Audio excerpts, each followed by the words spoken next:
Update करें आपको, कौमी असेंबली के 3 हलकों में दोबारा गिनती की जाएगी। सुप्रीम कोर्ट ने बड़ा फैसला सुना दिया है।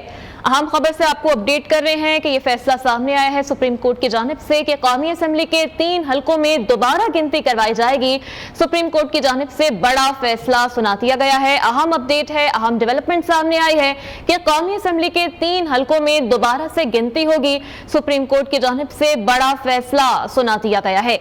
अपडेट कर रहे हैं, कौमी असेंबली के 3 हलकों में दोबारा से गिनती की जाएगी। सुप्रीम कोर्ट की जानिब से अहम बड़ा फैसला इस वक्त सुना दिया गया है।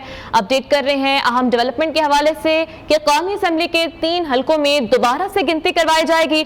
सुप्रीम कोर्ट की जानिब से बड़ा फैसला सुना दिया गया है। सुप्रीम कोर्ट ने इलेक्शन कमीशन का फैसला बहाल कर दिया है। अदालत ने केस की मजीद समाअत 16 अगस्त तक के लिए मुलतवी कर दी है। मजीद क्या डिटेल्स हैं जान लेते हैं। सईद बलोच हमारे साथ मौजूद हैं। सईद, आगाह कीजिएगा, बड़ा फैसला सुना दिया गया है।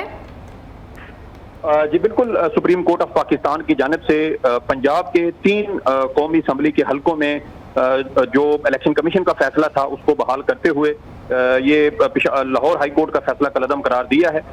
ये मामला था कौमी असम्बली के हलका NA 79, NA 81 और NA 154 लोधरा से, जहाँ के 3 उम्मीदवारों की जानिब से लाहौर हाई कोर्ट के फैसले को सुप्रीम कोर्ट में चैलेंज किया गया था। लाहौर हाई कोर्ट ने इन तीनों हलकों में वोटों की दोबारा गिनती का इलेक्शन कमीशन का फैसला कलअदम करार दिया था, जबकि इन 3 उम्मीदवारों की जानिब से जब नताइज आए थे आम इंतखाबात के बाद, तो उसमें दोबारा वोटों की गिनती के लिए दरखास्त दी गई थी। इलेक्शन कमीशन ने इन हलकों में वोटों की दोबारा गिनती का हुक्म दिया था।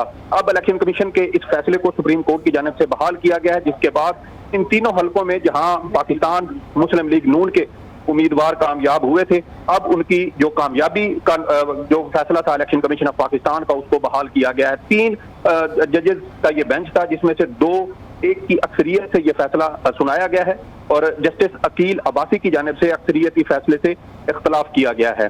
जी ठीक है सईद, ये कहेगा इस अहम केस की समाअत के दौरान जो अहम रिमार्क्स पास किए गए हैं आला जजेस की जानिब से, उस हवाले से भी हमारे नाज़रीन को अपडेट कीजिएगा। देखें, इस केस की समाअत के दौरान फॉर्म 47 का जो मामला था वो भी अदालत के सामने उठाया गया था।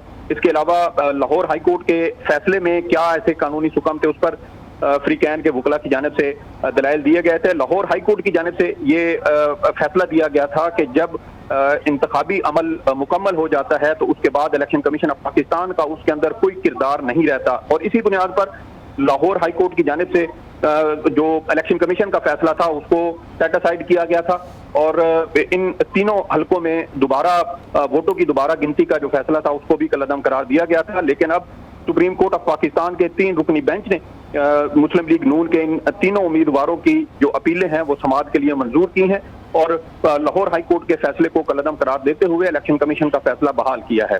जी अच्छा, आपने बताया कि 2-1 की अक्सरियत से ये फैसला सुनाया गया है, तो इख्तलाफ किस जज की जानिब से किया गया है? देखें, ये जस्टिस अकील अब्बासी हैं जो सिंध हाई कोर्ट से जिनका ताल्लुक था और उनको सुप्रीम कोर्ट ऑफ पाकिस्तान में जून के आखिर में एलिवेट किया गया था। वो भी इस 3 रुकनी बेंच का हिस्सा थे और केस की समाअत के दौरान जब फ्रीकैन के वकला के दलाइल मुकम्मल हुए तो उसके बाद ये फैसला महफूज किया गया और अब चीफ जस्टिस काजी फैज ईसा की जानिब से जब ये अक्सरियती फैसला सुप्रीम कोर्ट में सुनाया गया है तो अदालत की जानिब से ये कहा गया कि इस अक्सरियती फैसले से जस्टिस अकील अब्बासी। ठीक है, अक्सरियती फैसला अदालत ने सुना दिया है। बहुत शुक्रिया अपडेट करने के लिए।